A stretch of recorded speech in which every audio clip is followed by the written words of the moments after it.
ఎండాకాలం తాతిళ్ళు వచ్చినాయి కాబట్టి బయటికి పోవాలి, పోయి తిరిగి రావాలి అని అనిపిస్తుంది చాలా మందికి.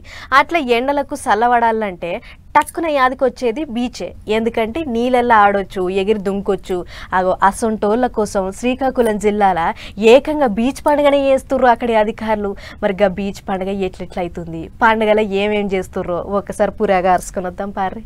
పడవల ప్రయాణం, ఉష్కెల ఆటలు, నీళ్ళల్లో ఎగిరి దుంకుడు. అబ్బో, బార్వా బీచ్ పండగ చిన్న షురుగా లేదు. మే 3 ఇంకా 4 తారీఖుల నాడు అయ్యే ఈ పండుగను జిల్లా కలెక్టర్ స్వప్నిల్ దినాకర్ సారు ఇంకా joint collector Farman Ahmed sir తో పోయి చాలు చేసిర్రు.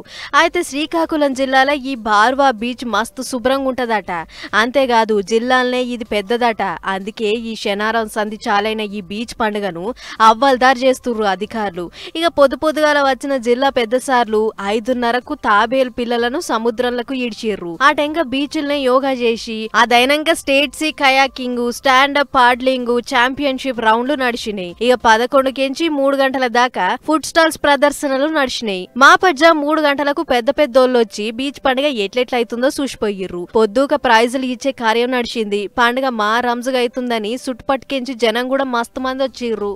సముద్రంలో రైడింగ్ పోయేటోళ్ల కోసం పడవలు గిడవలు తయారుంచిర్రు. గజ ఈతగాళ్లను, లైఫ్ గార్డ్లను పెట్టి వచ్చినోళ్లకు భరోసా ఇస్తుర్రు. ఇక 4వ తారీఖు నాడు కూడా అచ్చం గిట్టనే ఉంటదట. శాప పిల్లల్ని ఈడ్చుడు, ధ్యానం చేసుడు, ఫుడ్ స్టాల్స్, ఉష్కెల ఆర్ట్ పోటీలు, జానపద ప్రదర్శనలు, కళాకారులతోని ఆట పాటలు పెట్టి మా జోరుగా చేయాలని చూస్తుర్రట. అంతేకాదు వచ్చే జనాలకు పార్కింగ్ సౌలత్ కూడా పక్కా ఉండాలి అని జాగా కూడా చూసి పెట్టిర్రట. దీంతోని బీచ్ పండుగకు పోతే ఓ పక్క బీచ్ చూడొచ్చు, ఇంకో పక్క ఆట పాటలు చూసుకుంటా ఆకలి దూపైతే నచ్చింది ఆర్డర్ ఇచ్చుకొని తినొచ్చు అన్నట్లు జనం కూడా శీతం వస్తుర్రట. మరి మీరు కూడా ఏమన్నా పోయేదుంటే చూసుకోరు మరి.